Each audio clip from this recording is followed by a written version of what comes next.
ওয়াল আসর, আসরের শপথ। সময়টা বড় দামি সম্পদ, এই সময়টা হেলাই কাটাইও না।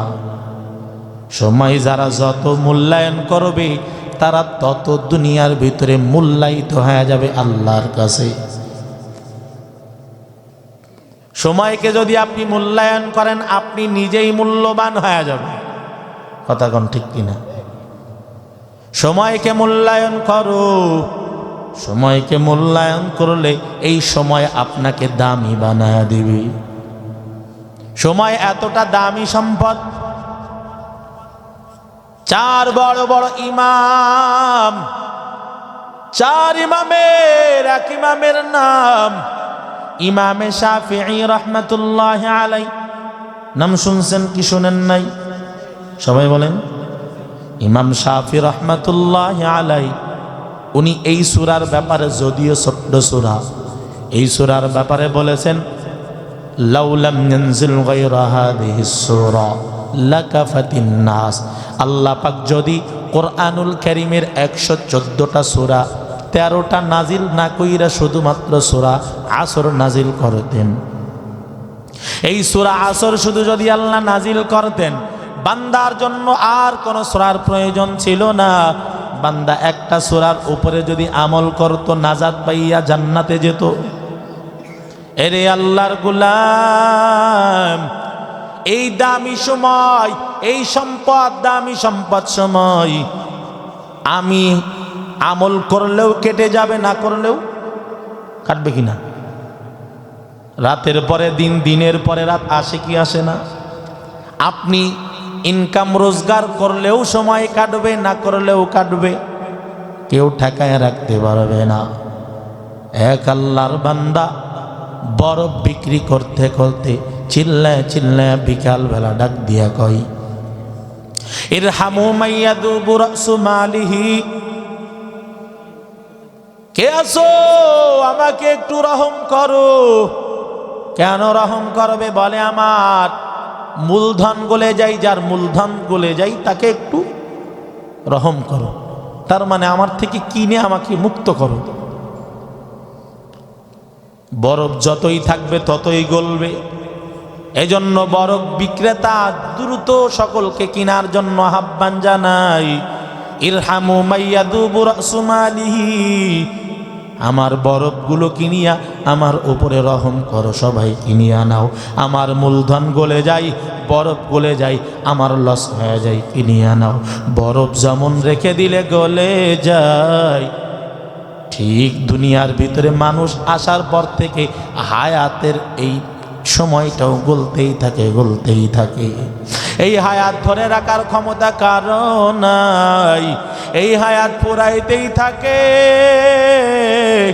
قال رسول الله صلى الله عليه وسلم قال رسول الله صلى الله عليه وسلم حب الدنيا رأس كل خطيئة। আল্লাহর নবী বলেন দুনিয়ার মহব্বত সমস্ত গুনাহের মূল। দুনিয়ার ভিতর একজন ফাঁকিবাজি করে, এটা দুনিয়ার কারণে। মিথ্যা বলে, এইটা দুনিয়ার কারণে। অপরকে ঠকায়, এটাও দুনিয়ার কারণ। দুনিয়াতে আমি ভালো থাকব। এরে আল্লাহর গোলাম, দুনিয়ার জন্য আমি আপনি পাগল, কিন্তু আল্লাহ যদি না দেয়, যতই আমি আপনি দুনিয়ার জন্য পাগল হই, দুনিয়া আমার আসবে না, বরং ক্ষতিগ্রস্ত হয়ে যাব। আমি আপনি দুনিয়া করি, দুনিয়া দুনিয়া করি, দুনিয়া কামাইবার জন্য পাগল, অথচ এই দুনিয়ায় আমাকে আপনাকে দেখায়া দেয়। এ দুনিয়ার মানুষ, কবরস্থানের দিকে তাকাও। তুমি যখন যেমন আজকে দুনিয়ার বাসিন্দা, এই কবরস্থানে যত মাইয়ত মুর্দা শোয়া, এই মানুষগুলো একসময় তোমার স্থানে দুনিয়াতে ছিল। কালের পরিবর্তনে আজকে তারা কবর দেশের যাত্রী হয়ে গেল।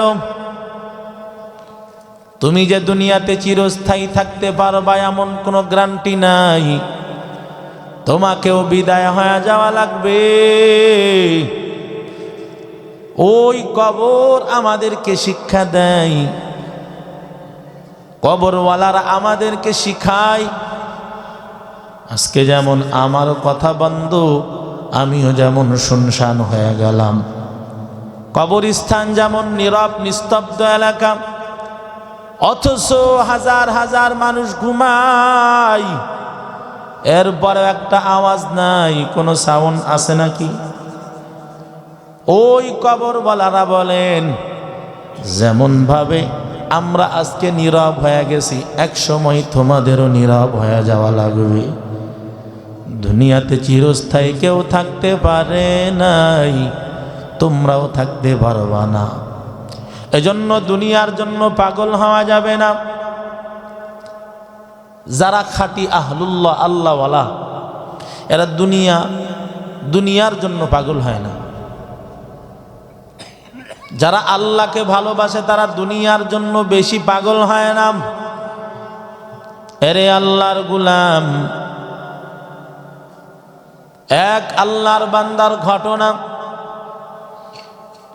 আল্লাহর বান্দা বড় গরিব, তবে আল্লাহর বিধান নামাজ ছাড়ে না, আল্লাহর বিধান রোজা ছাড়ে না। কঠিন গরমের ভিতরেও রোজা রাখে, কঠিন শীতের ভিতরেও আল্লাহর বান্দা ফজর কাজা করে না। আল্লাহর বান্দা নিজে আমলে আমলে চলে, অথচ দেখা যায় একদিন, 2 দিন, 3 দিন চলার ভিতরে আগুন জ্বলে না। এরপরেও বান্দা বেজার না, আল্লাহর বান্দা আল্লাহর প্রতি এরপরেও খুশি। হঠাৎ কইরা দীর্ঘদিন পর আল্লাহর বান্দা ঘুমের ঘরে স্বপ্ন যুগে দেখতেছি, কে যেন তাকে স্বপ্নের ভিতরে দেখায়, অমুক জায়গার ভিতর বড় একটা সিন্দুক রাখা, স্বর্ণ অলংকারের কোনো অভাব নাই। আল্লাহর বান্দাকে দেখাই, তুমি যদি এই স্বর্ণ নিতে চাও, এই অলংকার যদি তুমি পেতে চাও, সকালবেলা যাইও, মাটি খনন করলেই পাইবা। আল্লাহর বান্দা এত বড় মুখলেস মানুষ, দুনিয়ার জন্য পাগল না, দুনিয়ামুখী না। আল্লাহর বান্দা দুনিয়া বিমুখ। ঘুমের ঘরে স্বপ্নের ভিতরে কয় ফিহি বারাকাতুন, আরে যেই সব সম্পদ আমি দেখি স্বপ্নের ভিতরে, এর ভিতরে কি কোনো বরকত আছে? আল্লাহর বান্দা এই স্বপ্নের ভিতরেই জিজ্ঞাসা করে, আমি যে এই সম্পদ নেব, এই সম্পদের ভিতরে কি কোনো বরকত আছে কিনা? আল্লাহর বান্দাকে স্বপ্নে যুগে জানানো হয়, মাফি বারাকা, এর ভিতরে কোনো বরকত নাই। এতটা মুখলিস আল্লাহর বান্দা বলে, যেই মালের ভিতরে বরকত নাই, ওই মাল আমার লাগবে না। আবার পরের দিন রাত্রের বেলা আবার ঘুমের ভিতরে স্বপ্ন যুগে দেখে, অমুক জায়গায় আবার ওই প্রথম দিন যেই মাল দেখছিল ওর থেকে অর্ধেক মাল দেখা যায়। কোথায়? কই অমুক জায়গায় আছে। স্বপ্নের ভিতরে আবার প্রশ্ন করে, ফিহি বারাকাতুন, তার মধ্যে কি বরকত আছে নাকি? আবার স্বপ্নের ভিতরে আওয়াজ বলে, না না, এই মালের ভিতরেও বরকত নাই। এমন বলার পর তৃতীয় দিন আবার স্বপ্নের ভিতরে দেখে, অমুক জায়গায় 2টা স্বর্ণের দেনার পাওয়া গেছে, অমুক জায়গায় আছে। আল্লাহর বান্দা আবার তৃতীয় রাত্রে স্বপ্ন দেখার পর প্রশ্ন করলেন, ফিহি বারাকা, মাফি বারাকা, এর ভিতরে কি বরকত আছে নাকি? এবার স্বপ্নের ভিতরে আওয়াজ, নাআম, বলে হ্যাঁ, এই দুইটা মাল, এই দুইটা দেনারের ভিতরে বরকত আছে। আল্লাহর বান্দা ঘুম ভাঙ্গার পর ঘুমে স্বপ্নে যুগে যেই স্থান থেকে ছিল সেই স্থানে চলে গেছে। আল্লাহর বান্দা ওই স্থানে যাওয়ার পর নজর করে দেখে ঠিকই ওই জায়গায় দুইটা স্বর্ণের দেনার উঠাইয়া বাসার দিকে রওয়ানা। বাসার দিকে যখন রওনা দিছে, নদীর কিনারা দিয়ে আসতেছে, হঠাৎ কইরা দেখে একজন জেলে দুইটা সুন্দর সুন্দর মাছ পেয়েছে। এত সুন্দর চেহারা দুইটা মাছ, নজর দিলে আর দ্বিতীয়বার নজর ফেরানো যায় না। আল্লাহর বান্দা এমন অবস্থা দেখার পর মাছওয়ালাকে ডাক দিয়া কয়, রে ভাই, এই মাছটা কি আপনি বিক্রি করবেন? মাছওয়ালা বলে, এত সুন্দর মাছ, এইটা আমার বিক্রি করার ইচ্ছা নাই, বাসায় নিয়ে খাওয়ার ইচ্ছা। আল্লাহর বান্দা কয়, যদি বিক্রি করতেন আমি একটা নিতাম। কৃষক বড় গরিব মানুষ, বাসার ভিতরে বিবি বড় অসুস্থ, বিবির পিছনে টাকারও প্রয়োজন। একটা বিক্রি করলে বিবির পিছনে টাকা ব্যয় করার মতো হবে না। ডাক দিয়া কয়, তুমি যদি নিতে চাও দুইটাই নিতে হবে, দুইটার দাম 2 দেনার না দিলে আমি দিব না। এমন বলার পর আল্লাহর বান্দা 2টা দেনারই তার পকেটে ছিল, বিসমিল্লাহ বইলা 2টা দেনার যেইটা স্বপ্নের ভিতরে পেয়েছিল নিয়া আল্লাহর বান্দা হাতের ভিতরে দিয়ে মাছ 2টা নিয়ে বিবির কাছে নিয়ে রওনা। বিবির কাছে যাইয়া ডাক দিয়া কয়, বিবি, সুন্দরভাবে তুমি এই 2টা মাছ রান্না করো, আমি এখন যাই, আমি এখন যাইয়া নামাজ পড়া এরপরে আইসা খানা খাবো। এমন কথা বলার পর বিবি যখন সুন্দরভাবে বিবি যখন রান্না বাড়া শুরু করার জন্য মাছটা কাটছে, মাছ কাটার পর প্রথম মাছের ভিতরে এমন একটা দামি সম্পদ পাওয়া গেল। আবার দ্বিতীয় মাছটা কাটার পর একই জিনিস আর একটা দামি একই রকম সম্পদ পাওয়া গেল। সুন্দরভাবে ধৌত করার পর আল্লাহর বান্দি সুন্দরভাবে উঠাই একটা পাত্রের ভিতরে রাখছে। একটা একটু লুকায়া ফেলছে, একটা সদরে রাইখা স্বামী আসার পর ওই মালটা বলে, এই জিনিসটা আবার কি? এমন অবস্থা হওয়ার পর জিনিসটা কি এমন বলতে বলতে কথাটা ছড়ায়া গেল। অনেক মানুষ টাকার অফার করে, এত দেব সেত দেব, এই একটা জিনিস তুমি আমারে দিবা, মাছের ভিতরে যেটা পাইছো এইটা দিবা, তোমার আমি এত টাকা দিব, এই দেব সেই দেব। আল্লাহর বান্দা কয়, যেহেতু টাকার দর উঠতেছে এখানে আমি দেব না, বাদশার কাছে চলে যাই, দেখি কি করে।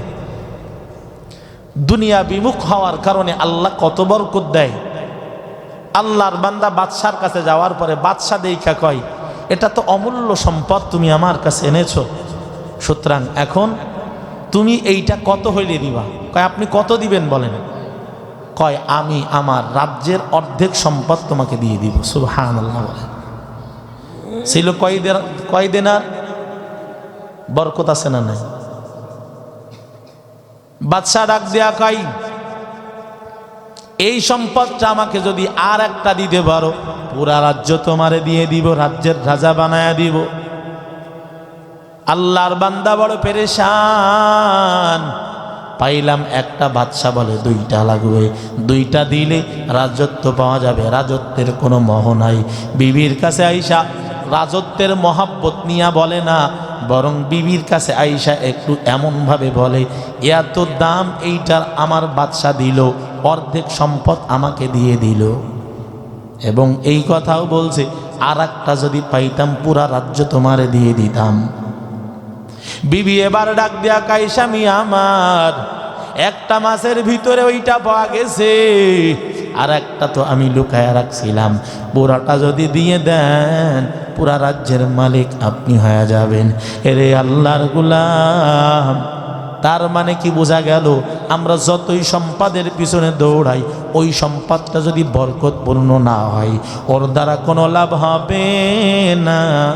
তবে অল্প সম্পদ যদি হয়, ওর ভিতরে যদি আল্লাহর রহমত বরকত থাকে, ওর ভিতরে আল্লাহর বরকত যদি থাকে, কোনো টেনশন নাই। এরে আল্লাহর গোলাম, এজন্য মালের পিছনে ছুটা যাবে না। মালওয়ালার পিছনে ছুটো, মালওয়ালা আমার আল্লাহ, দুনিয়ার মালিক আমার আল্লাহ, সব কিছুর মালিক আমার আল্লাহ। দুনিয়াতে আমাকে আপনাকে রেখেছেন, সময় শেষ হওয়া মাত্র বিদায় নিয়ে চলে যাওয়া লাগবে। এজন্য দুনিয়ার পিছনে ছুটিও না, আল্লাহর জন্য নেক আমলের পথে ছুটো। নামাজ যারা পড়ো না, নামাজ পড়ো। আল্লাহর বিধান রোজা রাখো, আল্লাহর হুকুম মানিয়া চলো। আল্লাহর এই হুকুম মানার কারণে আল্লাহ পাকের কাছে মকবুল যদি হয়ে যাও, দুনিয়াতেও কোনো টেনশন নাই, আখিরাতেও কোনো ভয় নাই। এরে আল্লাহর গোলাম, আমি আপনাদের সামনে কোরআনুল কারীমের ছোট একটা সূরা তেলাওয়াত করেছি। আল্লাহ পাক বলে, গোলাম ওয়াল আসর, আসরের শপথ, সময়টা বড় দামি সম্পদ, এই সময়টা হেলাই কাটাইও না। সময় যারা যত মূল্যায়ন করবে তারা তত দুনিয়ার ভিতরে মূল্যায়িত হয়ে যাবে আল্লাহর কাছে। সময়কে যদি আপনি মূল্যায়ন করেন, আপনি নিজেই মূল্যবান হয়ে যাবেন। কথা কোন ঠিক কিনা?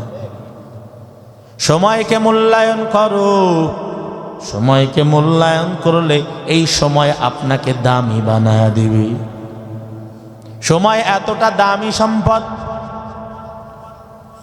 চার বড় বড় ইমাম, চার ইমামের এক ইমামের নাম ইমামে শাফিঈ রহমাতুল্লাহ আলাইহি। নাম শুনছেন কি শুনেন নাই? সবাই বলেন। ইমাম শাফিঈ রহমাতুল্লাহ আলাইহি, উনি এই সূরার ব্যাপারে, যদিও ছোট্ট সূরা, এই সূরার ব্যাপারে বলেছেন, লাউ লাম ইয়ানজিল গায়রা হাযিহিস সূরা লাকাফাতিন নাস। আল্লাহ পাক যদি কোরআনুল কারীমের 114টা সূরা 13টা নাজিল না কইরা শুধুমাত্র সূরা আসর নাজিল করতেন, এই সূরা আসর শুধু যদি আল্লাহ নাজিল করতেন, বান্দার জন্য আর কোন সূরার প্রয়োজন ছিল না। বান্দা একটা সূরার উপরে যদি আমল করত, নাজাত পাইয়া জান্নাতে যেত।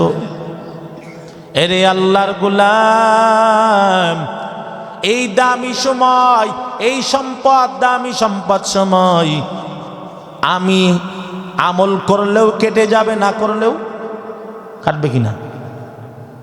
রাতের পরে দিন, দিনের পরে রাত আসে কি আসে না? আপনি ইনকাম রোজগার করলেও সময় কাটবে, না করলেও কাটবে, কেউ ঠেকায় রাখতে পারবে না। এক আল্লাহর বান্দা বরফ বিক্রি করতে করতে চিল্লায় চিল্লায় বিকাল বেলা ডাক দিয়া কই, ইরহামু মাইয়াদুবু রাসু মালিহি, কে আছো আমাকে একটু রহম করো। কেন রহম করবে? বলে, আমার মূলধন গলে যাই, যার মূলধন গলে যাই তাকে একটু রহম করো। তার মানে আমার থেকে কিনে আমাকে মুক্ত করো। বরফ যতই থাকবে ততই গলবে।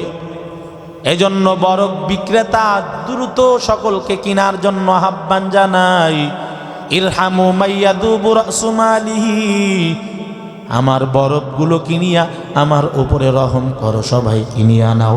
আমার মূলধন গলে যাই, বরফ গলে যাই, আমার লস হয়ে যায়, কিনিয়া নাও। বরফ যেমন রেখে দিলে গলে যায়, ঠিক দুনিয়ার ভিতরে মানুষ আসার পর থেকে হায়াতের এই সময়টাও গলতেই থাকে, গলতেই থাকে। এই হায়াত ধরে রাখার ক্ষমতা কারো নাই, এই হায়াত পুরাইতেই থাকে। হায়াত আপনি ইবাদত করলেও কেটে যাবে, না করলেও কেটে যাবে। এজন্য বলিয়া যায় এই হায়াতের মধ্যে আল্লাহর ইবাদত করেন, আল্লাহর গোলামি করেন। এই হায়াতের ভিতরে আল্লাহর গোলামি করলে আপনি আল্লাহর কাছে দামি হয়ে যাবেন, আল্লাহর গোলাম। দুনিয়ার ভিতরে সময়ের মূল্য আমরা বুঝি না, তবে যারা কবরে গেছে ওরা কিন্তু সময়ের মূল্যটা বুঝিয়া গেছে। আমার আপনার কাছে সময়ের কোনো দাম নাই। অনেক মুরব্বীকে দেখা যায় তাসের আড্ডায় বইসা, মুরব্বী মানুষ তাস খেলা করে। ও বাবা, কি ব্যাপার, আপনি মুরব্বী হইয়া কেন তাসের আড্ডায় আসছেন? মুরব্বী ডাক দিয়া কয়, সময় কাটে না, আমি সময় কাটাই। এরে আল্লাহর গোলাম, সময় তোমার কাটে না। অথচ আগেকার মুরব্বীরা সময় কাটানোর জন্য মাওলা পাকের কোরআনের তেলাওয়াত করত, মসজিদে গিয়া বসিয়া থাকতো, আল্লাহর বান্দারা জিকির করত। আর এখন তুমি বলো সময় কাটে না, এজন্য তাসের আড্ডায় গিয়া সময় কাটাও, চায়ের আড্ডায় গিয়া সময় কাটাও। এ আল্লাহর গোলাম, ভালো করে শুনিয়া নাও, ওই আখিরাতের ফিকির কি আমার আপনার হবে না? এরে নবীর উম্মতের দল, এই সময় এতটাই দামি, একটা সেকেন্ড সময় নিয়ে যদি একবার আল্লাহ বলে ডাক দেন, আল্লাহ বলে ডাক দিতে 1 মিনিট সময় লাগে না, 10 সেকেন্ড লাগে না, 1 সেকেন্ডের ভিতরে আল্লাহ বলা যায়, ঠিক কিনা? একবার যদি আমার মাওলাকে আল্লাহ বলে 1 সেকেন্ডে ডাক দেন, এই সময়টা কাজে লেগে গেল। আল্লাহ বলে ডাক দিলে আমার আল্লাহ খুশি হয়ে যায়।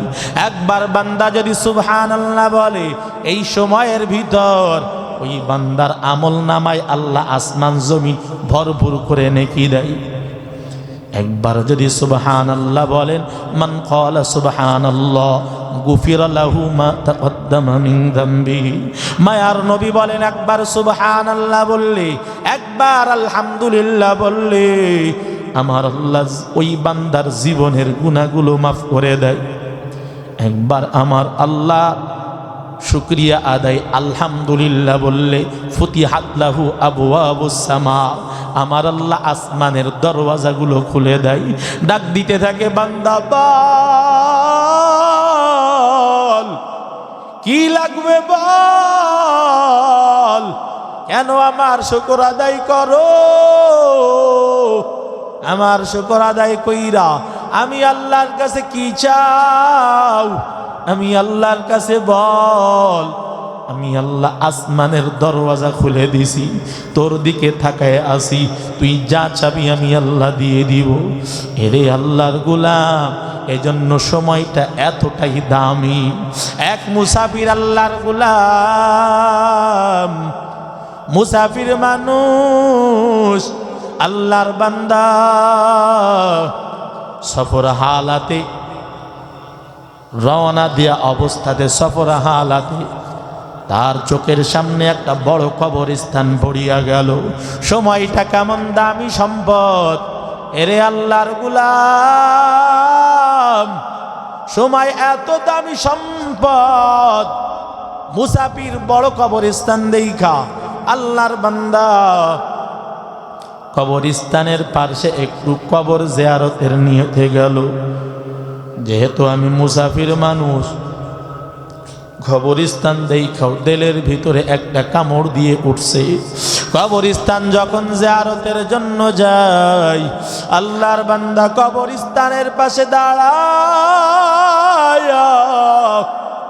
সূরা ফাতিহা, সূরা ইখলাস যখন আস্তে আস্তে তেলাওয়াত শুরু করলো, হঠাৎ কইরা কানের ভিতরে কোরআন তেলাওয়াতের আওয়াজ ভেসে ভেসে আসে। কোথার থেকে? আমার কানের ভিতরে কোরআনের আওয়াজ। ডানে বামে সামনে তাকাই, কোথাও কোরআন কোথায় থেকে আসে, কোথার থেকে আসতেছে? আল্লাহর বান্দা একটু ধীর স্থির ভাবে ভাবিয়া যখন কানটা খাড়া করলো, মনে হয় যেন কবরস্থানের মাঝখান থেকে তেলাওয়াতের আওয়াজ আসতেছে। আল্লাহর বান্দা এবার কবরস্থানের ভিতরে ঢুকিয়া গেল। কবরস্থানের ভিতরে ঢুকার পর নজর দিয়া দেখে এক আল্লাহর বান্দা কবরের ভিতরে বইসা বইসা কোরআনের তেলাওয়াত করতেছে। আর আসতে বলেন, কোরআনের তেলাওয়াত কবরের ভিতরে বইসা বইসা করতেছে। আল্লাহর বান্দা প্রশ্ন করে, ভাই মসজিদের ভিতরে তেলাওয়াত করা যাইতো, মাদ্রাসার ভিতরে তেলাওয়াত করা যাইতো, মসজিদ বাদ দিয়া, মাদ্রাসা বাদ দিয়া, ঘর বাদ দিয়া আপনি কবরের ভিতরে বইসা কেন তেলাওয়াত করেন? আল্লাহর বান্দা এবার ডাক দিয়া কয়, রে প্রতীক ভাই, ঘরে তেলাওয়াত করা সঠিক কথা বলেছে, কোরআন মসজিদে তেলাওয়াত, মাদ্রাসাতে তেলাওয়াতের দরকার ছিল, তবে আমাকে সেখান থেকে বিদায় করে 1000 বছর আগে আমাকে এখানে রেখে গেছে, এজন্য সেখানে ফিরে যাওয়া আর সম্ভব না। আমার জায়গায় বসে বসে তেলাওয়াত করতেছি। তার মানে আপনি কবরওয়ালা, আপনি মৃত ব্যক্তি? কয় হ্যাঁ। এ পর্যন্ত আপনি কতদিন তেলাওয়াত করেন? কয় মৃত্যুর দিন, যেদিন আমার মরণ হয়েছে ওই সময় থেকে আজ পর্যন্ত আমি তেলাওয়াত করি। কয় খতম হয়েছে কয়টা? কয় 1000 খতম। সুবহানাল্লাহ বলেন। আপনারাও যেমন সুবহানাল্লাহ বলছেন, ওই মুসাফির শোনার সাথে সাথে সেও সুবহানাল্লাহ বলে ফেলছে। সুবহানাল্লাহ বলার পর এবার কবরওয়ালা ডাক দিয়া কয়, এরে মুসাফির ভাই, আমার 1000 খতমের সওয়াব তুমি নিয়ে নাও। আমার 1000 খতমের এগুলো সব তোমাকে আমি বাদ দিলাম, তোমার একবার সুবহানাল্লাহ বলা ওই নেকটা আমাকে দিয়ে দাও। আল্লাহর বান্দা এমন বলার পর তাজ্জব হইয়া প্রশ্ন করলেন, ও ভাই, আপনি 1000 খতম কোরআনের তেলাওয়াতের সওয়াব নিয়া আমার সাধারণ একটা সুবহানাল্লাহর নেকি নেওয়ার জন্য আপনি আমার কাছে কেন আরজি করেন? কবরওয়ালা ডাক দিয়া কয়, রে ভাই, আমি তো আমার যেখানে তেলাওয়াত করলে সওয়াব হইতো আমি তো সেই জায়গা ছাড়িয়া দিয়েছি। এই দুনিয়া তো নেক কামাইবার জায়গা, দুনিয়ায় হায়াতের মধ্যে কেউ সুবহানাল্লাহ বললে সওয়াব হয়, দুনিয়ার ভিতরে সওয়াব পাওয়া যাবে, তবে মরণ হওয়ার পর কিন্তু 1000 সুবহানাল্লাহ বললেও সওয়াব হবে নাকি? কোনো সওয়াব হবে না। পরীক্ষার হলে ছাত্র লিখলে তাকে নাম্বার দেওয়া হবে, পরীক্ষার হল থেকে বাহির হইয়া সুন্দরভাবে সাজায় গুছায় লিখিয়া বিকালবেলা যদি স্যারের কাছে যাইয়া যদি বলে, নেন আমার খাতাটা জমা নেন, নিবে নাকি? স্যার যেমন খাতা জমা নিবে না, এ আল্লাহর গোলাম। এই যে সামনে নির্বাচন, 12 তারিখ, আজকে 10 তারিখ, 12 তারিখ নির্বাচন হওয়ার পর ফলাফল যদি 15 তারিখে দেয়, 10 তারিখে না দেয় বা আগে দিয়া দেয়, হবে? এ আল্লাহর গোলাম। ঠিক এই রকম ভাবে আপনি জায়গায় যদি লিখেন, ভোট যদি আপনি ওই বুথের ভিতরে যাইয়া দেন আর ওর ভিতরে দিয়ে আসেন, তাহলেই কিন্তু গণনার লিস্টে আসবে। সিল মারার পরে যদি পকেটে নিয়ে বাহিরে আসেন, তাহলে কিন্তু ওই ভোটটা কাস্ট হবে না, লেখাও হবে না, গণনাতেও আসবে না। এরে নবীর উম্মতের দল, ঠিক দুনিয়ার ভিতর হলো আমল করার জায়গা। এই দুনিয়ার ভিতরে যারা আমল করবা, ওই কবর এই নেকের সওয়াব পাইবা, এই নেকের কারণে জান্নাত জাহান্নাম হবে। দুনিয়ার থেকে যতক্ষণ থাকবা, এই দুনিয়ার ভিতরে যত আমল জবান নাড়াইয়া সুবহানাল্লাহ, আলহামদুলিল্লাহ, আল্লাহু আকবারের আমল যারা করবা, এই সুবহানাল্লাহ জিকির, আলহামদুলিল্লাহর জিকিরের দ্বারা আমল নামাই সওয়াব উঠবে। কিন্তু চক্ষু বন্ধ হওয়ার সাথে সাথে আর কোনো হাজার সুবহানাল্লাহ বললেও সওয়াব পাওয়া যাবে না। এবার কবরওয়ালা মুসাফিরকে ডাক দিয়া কই, এ প্রতীক ভাই আমার, তুমি একবার সুবহানাল্লাহ বলছো, তোমার একবার সুবহানাল্লাহর সওয়াব নেওয়ার জন্য আসমানের হাজার হাজার ফেরেশতারা আসছে, তোমার নেকগুলো নেওয়ার জন্য প্রতিযোগিতা শুরু করছে। তুমি হয়তো দেখো না, কিন্তু আমি দেখতে পাই। তোমার সেই চক্ষু নাই, আমার তো সেই চোখ আছে। এ আল্লাহর গোলাম, আমি হাজার খতম কোরআন তেলাওয়াত করলেও আমার তেলাওয়াতের কোনো সওয়াব আমার নাই, আমার কোনো সওয়াব দেওয়া হয় নাই। এরে আল্লাহর গোলাম, এজন্যই নেক আমল সঞ্চয় দুনিয়ায় থাকতে থাকতে করতে হবে, কি হবে না? মরার পরে হাজার চেষ্টা করলেও কোনো লাভ হবে না। এ আল্লাহর গোলামেরা, এজন্য দুনিয়ায় থাকতে থাকতে নেক সঞ্চয় করতে হবে, গুনাহ থেকে আল্লাহর কাছে ক্ষমা চাইতে হবে, কারো সাথে জুলুম হয়ে গেলে ক্ষমা চাইতে হবে, ঠিক কি ঠিক না? কারণ হক হলো দুই প্রকার, এক নাম্বার হকুল্লাহ, দুই নাম্বার হকুল আব। একটা বান্দার হক আর একটা হলো আমার আল্লাহর হক। দুনিয়ার ভিতর আল্লাহর হক নামাজ রোজা হজ যাকাত ফাঁকি দিয়া কবরে গেলে আমার আল্লাহ নিজ কুদরতি ভাবে মাফ করে দিতে পারে। কিন্তু কোন বান্দার হক যদি কেউ মারিয়া কবরে যাও, ওই কবরে যাওয়ার পর বান্দা যদি মাফ না করে রে, ওই বান্দা মাফ না করলে আমার আল্লাহ তাকে মাফ করবে না। এ আল্লাহর গোলাম, এজন্যই মায়ার নবী আমার মসজিদে নববীর ভিতর আল্লাহর পয়গম্বর বয়ান করতে করতে সাহাবাদেরকে ডাক দিয়া কয়, এ সাহাবায়ে কেরাম, আমি যদি কারো কাছে কোনো কষ্ট কাউকে দিয়ে থাকি, আমাকে মাফ করিয়া দাও।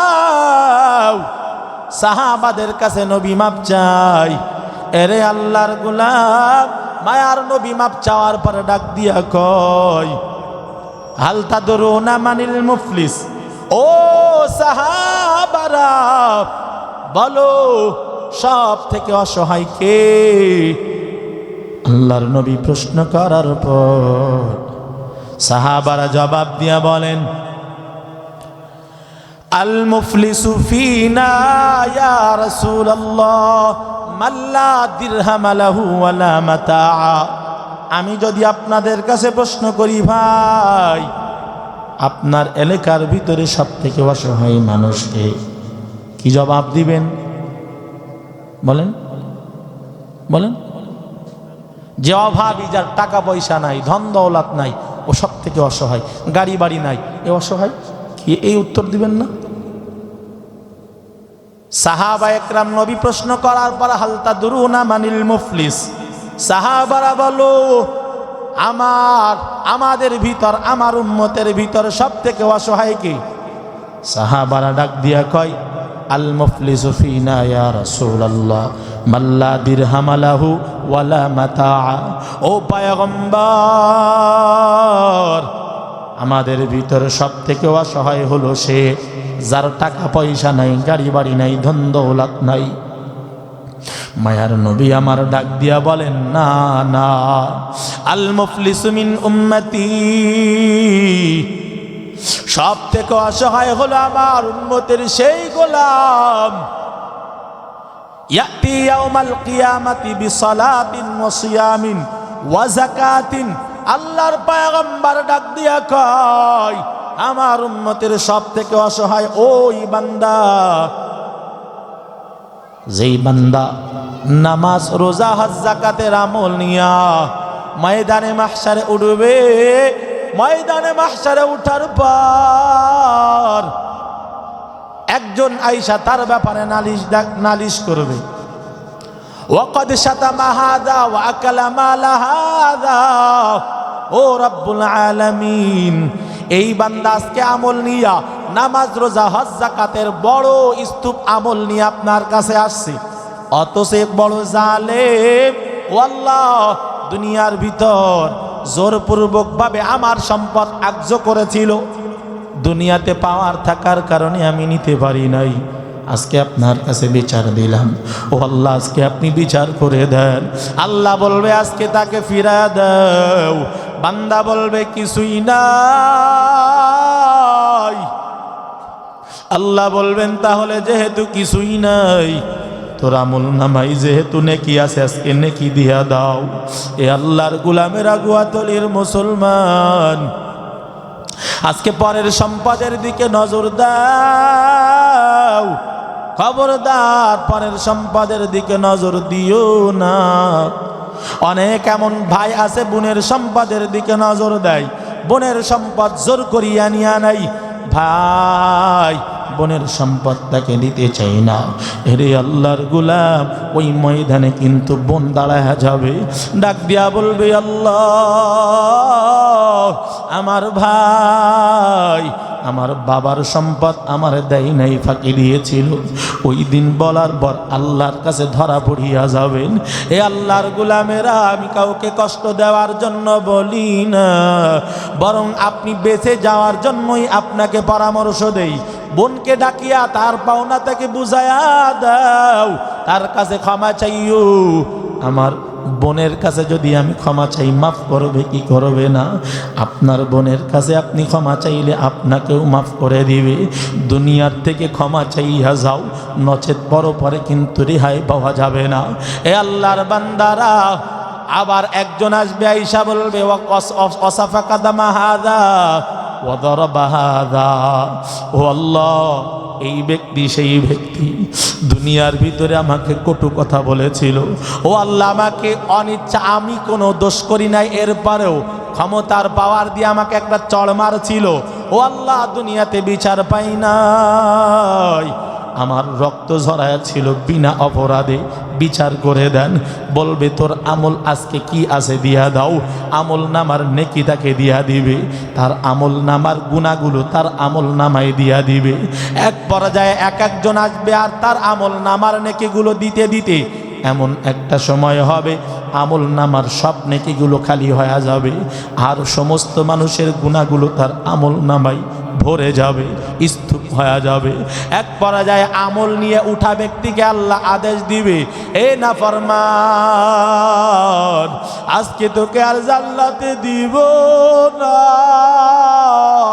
আজকে যা, আজকে গুনাহ নিয়া তুই জাহান্নামে চলে যাও, আর তোকে জান্নাতে যাওয়া হবে না। এত আমলের স্তূপ নিয়েও জান্নাতে যেতে পারবে না। এ আল্লাহর গোলাম, এজন্য দুনিয়ার ভিতরে কারো সাথে জুলুম করিও না, কারো সাথে খারাপ আচরণ করিও না। আল্লাহর গোলামেরা ভালো করে শুনিয়া নাও। মায়ার নবী বয়ান দিয়া সাহাবাদেরকে কয়, ও সাহাবারা, আমার কাছে যদি কেউ কিছু পাও, আমার থেকে দুনিয়ায় থাকতে থাকতে নিয়ে নাও, কারণ আমি কই কবরের বিচারের কাঠগড়া বড় ভয় পাই। আমি ওই বিচারের কাঠগড়াকে এতটাই ভয় পাই, ওই বিচারে যদি আল্লাহর কাঠগড়ায় কেউ যদি উঠে যায়, আল্লাহর কাছ থেকে সওয়াল জবাব করে জান্নাতে যাওয়া বড় কঠিন। এজন্য ময়দানে মাহশারে আমি বিচারের কাঠগড়ায় দাঁড়াতে চাই না। আমার কাছে যদি কেউ কিছু পাও, আমি মুহাম্মদ রে বলো, আমি দুনিয়ায় থাকতে থাকতে পরিশোধ করিয়া দিব। এমন কথা বলার পর নবীর আপন চাচাতো ভাই ফজল ইবনে আব্বাস রাদিয়াল্লাহু আনহু ডাক দিয়া কয়, ও মায়ার নবী আমার, ও মায়ার নবী আমার, আপনি একদিন আমাকে যুদ্ধের ময়দানে আমার গায়ের ভিতরে চাবুকের আঘাত করেছেন। আজকে যেহেতু আপনি সকলের পাওনা বুঝায় দিতে চান, আমি ফজল আপনি আপনার ওই দাবিটা আপনার কথা মোতাবেক দাঁড়ায় গেলাম। আপনি আমার গায়ে চাবুকের আঘাত করেছেন, আজকে আপনি আমার অনুমতি যেহেতু দিয়েছেন, আমার আরজি আপনাকে জানায়া দিলাম, আপনি আমার হক বুঝায়া দেন। এমন বলার পর মায়ার নবী কয় আসো আমার চাবুকের আঘাত কইরা বদলা নিয়া নাও। মায়ার নবী বলে যাও বেলাল কোথায়? ফাতেমার ঘরের ভিতরে আমার সেই চাবুকটাই রাখা আছে, যাও চাবুকটা ফজলের হাতে তুলে দাও, আমার গায়ের ভিতরে আঘাত করতে বলো। এরপরেও দুনিয়াতে বিচার হয়ে যাক, আখিরাতে আল্লাহর কাঠ গড়াই যেন দাঁড়ানো লাগে। এরে আল্লাহর গোলাম একজন নবী হওয়ার পরেও কতটা স্বচ্ছ, কতটা বিনয়ী আমার মায়ার নবী। এবার বেলাল যাইতে চাই না, নবী বলে দ্রুত যাও। বেলাল চোখের পানি সারতে সারতে ফাতেমার ঘরে যাই। ফাতেমার ঘরে যাইয়া ডাক দিয়া কই ফাতেমা, মায়ার নবীর চাবুকটা নবী চাইছে দিয়া দাও। ফাতেমা ডাক দিয়া কই কেন এই মুহূর্তে নবী আমার চাবুক চাইলো? এবার বেলাল ডাক দিয়া কই ঘটনা এমন, বেলালের চোখের পানি, ফাতেমাও কান্না শুরু করছে। ডাক দিয়া কয় হাসান ও হুসাইন, আজকে রহমাতুল লিল আলামিনের গায়ে চাবুকের আঘাত হবে, তোরা দ্রুত যাও, যাইয়া তোদের পিঠটা পাতিয়া দিও, আর আমার রহমাতুল লিল আলামিনের গায়ে যেন আঘাত না লাগে। তোরা দুই ভাই যাও, তোরা যাইয়া তোদের পিঠ পাতিয়া দিবি। হাসান হুসাইন দৌড়াই। এবার হজরতে বেলাল চাবুক নিয়া মায়ার নবীর হাতে দেয়, নবী আমার চাবুক নিয়া ফজলের হাতে তুলিয়া দেয়। ফজল ডাক দিয়া কাই মায়ার নবী আমার, আপনি যেই দিন আমার গায়ে আঘাত করেছিলেন আমার গাটা ছিল আলগা, কোনো কাপড় ছিল না, আপনার গায়ে কাপড় থাকলে হতে পারে না। মায়ার নবী গায়ের কাপড় খুলিয়া ফেলাইছে। এবার নবীর এমন হালাত দেখার পর হযরতে খলিফাতুল মুসলিমিন উমর রাগ গুসা নিয়ে দাঁড়ায় গেছে। সাহাবী, তোর দিলে কি নবীর জন্য একটু মায়া নাই? তোর দিলের ভিতরে কি নবীর জন্য একটু দয়া নাই? নবীর কাছ থেকে তুই বদলা নিতে চাও, কত বড় বেয়াদব! খবরদার, বিচার যদি করতে চাও আমি ওমরের পিঠটা তোর জন্য আমি রিজার্ভ করে দিব, আমি ওমরের গায়ে আঘাত করে নাও, এরপরেও রহমাতুল লিল আলামিনের গায়ে আঘাত করবি না। এমন বলে এক পর্যায়ে এমন কথা আবু বকর বলে, এক পর্যায়ে এই কথা ওসমান বলে, হযরতে তালহা বলে, হযরতে আলী ডাক দিয়া কয় আমারে মার। এরপরেও মায়ার নবীর গায়ে আঘাত করা যাবে না। সাহাবারা সবাই বলে কতটা খারাপ, নবীর সাহাবী হইয়া নবীর এই মারতে যায়, এ কতটা খারাপ। এমন বলার পর মায়ার নবী বলে সাহাবারা থামিয়া যাও, ফজলকে কেউ কিছু বলবা না, তাকে আসার জন্য রাস্তা করে দাও। হাসান হুসাইন সামনে আইসা হাজির, মারতে যদি চান দুই ভাইয়ের পিঠ রিজার্ভ করে দিলাম, মারো, আমাদেরকে মারিয়া বিচার করিয়া নাও। আমার নানা বড় দুর্বল, আমার নানা বড় মুরব্বী হয়ে গেছে, নানারে নামাইরা আমাদের দুই ভাইয়ের গায়ে আঘাত করে তোমার বদলা নিয়া নাও। নবী আমার ডাক দিয়া কয় হাসান হুসাইন সামনে থেকে সরে যাও, ফজলকে আসতে দাও। এক পর্যায়ে হযরতে ফজল ইবনে আব্বাস মায়ার নবীর কাছে হাজির হয়ে গেল। মায়ার নবীর গায়ের ভিতরে বস্ত্র নাই, আল্লাহর পয়গম্বরের পিছনে হাজির হয়ে গেল। সবাই চোখের পানি ছেড়ে কান্নার আওয়াজ। আর ফজল ইবনে আব্বাস পিছন দিক থেকে যাইয়া মায়ার নবীর খালি গা পাইয়া পিছন দিক থেকে যাইয়া আঞ্জা করে ধরেছে, পাজা কইরা ধরছে, চাবুক ফেলাইয়া দিছে। মায়ার নবীর পিঠের উপরে মোহরে নবুওয়াতে চুমা লাগানো শুরু করেছে।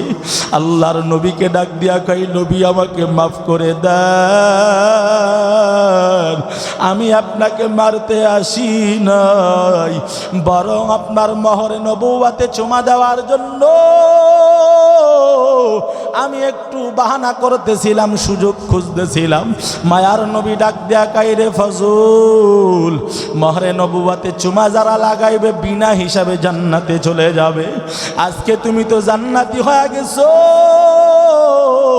এরে আল্লাহর গোলাম, মায়ার নবীর কথা বলতেছিলাম, এতটা স্বচ্ছ দুনিয়ার ভিতর থেকে পাওনা বুঝাইয়া দিতে চাই।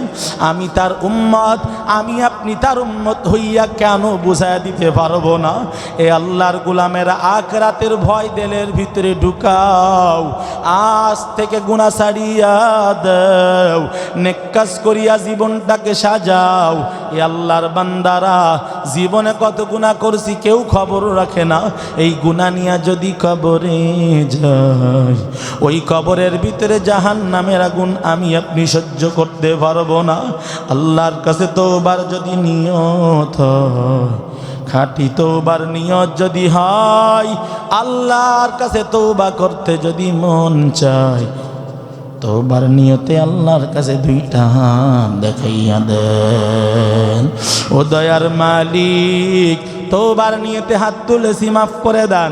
আয় আল্লাহ, জীবনের গুনাহগুলো ক্ষমা করে দেন। আয় আল্লাহ, নেক কাজ বেশি বেশি করবার তৌফিক দান করেন। আয় আল্লাহ, হাফেজ মেরাজের দাদার কবরকে জান্নাতের বাগান বানান। আয় আল্লাহ, আত্মীয় স্বজনদেরকে কবুল করেন। আয় আল্লাহ, যতটুকু আলোচনা করলাম বুঝবার তৌফিক দান করেন, আমল করবার তৌফিক দান করেন। আয় আল্লাহ, আমরা যারা হাত তুলেছি তওবার উপরে ইস্তেকামত থাকার তৌফিক দান করেন। আমিন।